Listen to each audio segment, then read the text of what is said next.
Node alert. Node alert. Well, actually, one movie I was thinking of is, I'm not sure if you guys remember it. It's actually had a TV show too. It came out in 1988. Remember the movie Alien Nation? Yes. Yeah. They're bringing that back too. They are? Yeah. Oh, I didn't know that. Yeah, Alien Nation is actually kind of similar to District 9 is kind of a but they actually kind of integrate them. Yeah, they're sort of integrated in society, and they have their own abilities, and they're different in a lot of ways. The show kind of follows the movie, and then the show that kind of followed these partners, these two guys who are sort of put together. Yeah, they're cops. A human and then one of the things are called like newcomers or something like that. Yeah, one of the newcomers, and just sort of them dealing with trying to understand each other, and it was a really interesting show and very much ahead of its time. I think the movie came out in 1988. Yeah. And then the show showed up on Fox like shortly after that, and like two or three seasons. Yeah. Fox kills everything that is good and beautiful about. Well, yeah, they do, but they also do it because they don't have the money to spend on things that are good for longer than as long as they need to. They spend a lot of money on their news programs, but that's different. But I was going to talk about it. But Brian wanted to talk about Almost Human. Which Brian, you want to tell us about what Almost Human was? Almost Human is a TV show. Actually only lasted one season. Yeah. And Michael Ealy and Carl Urban. Carl Urban, yeah. Yeah, Carl Urban's a cop. And the police force, they have like robots, androids, cyborgs. I forget what they call them exactly. Synths, I think they call them. It's part of the force, and he didn't like the way the synths put priority on somebody's lives. Yeah, so like he saw them as super just inhuman, and he totally looked down on them because they're robots. Yeah, basically. and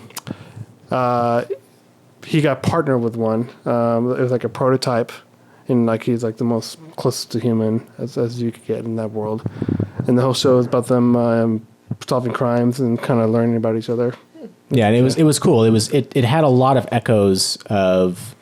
There was a lot of like Blade Runner references in it, and they mentioned Bitcoin a lot. Yeah, I think I remember seeing like some of the commercials for that and stuff. Yeah, that looked really. Yeah, it had a lot. It had potential. It had a lot of potential. Yeah. It had a lot to thank from Isaac Asimov, and the iRobot series and the Elijah Bailey, Ardina Olivaw series. If you guys have read, did you read any of that robot series at all?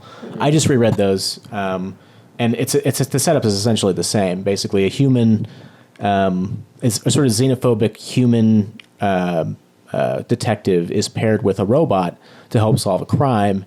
And this is in time when Earth is very robot phobic, and they have a section of Earth people have sort of gone on to like populate the space, and they're called spacers, and so they have like their spacer overlords or like the powerful people, and so all the Earthlings are kind of packed into like these giant like mega cities.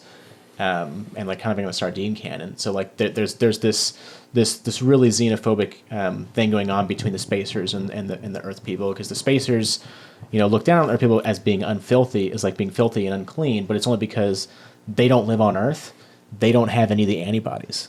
Like so, basically, coming into contact with an Earthman will kill them.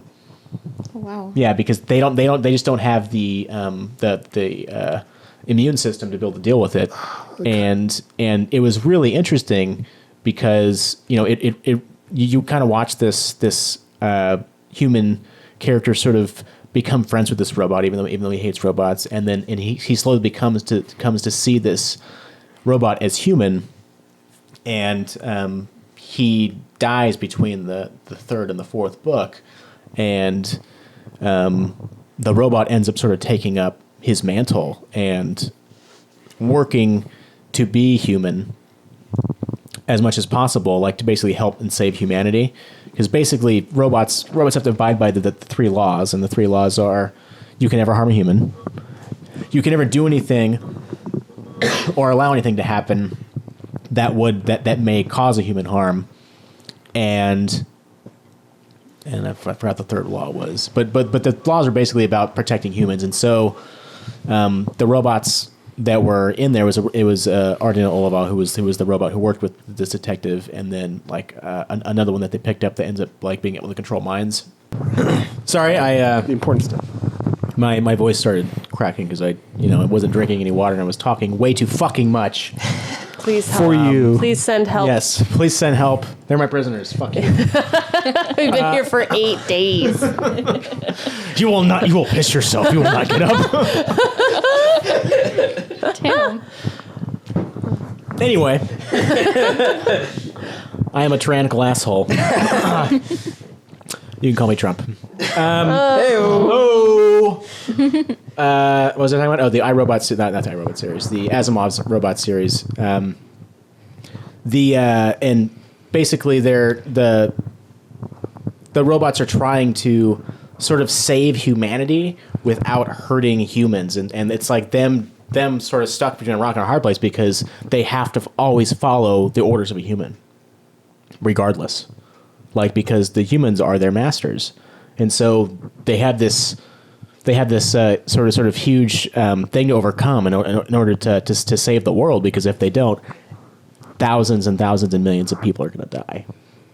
And it's a really really great book series, and it ends on a really great note. But I recommend, if you guys have not read those books, to read them.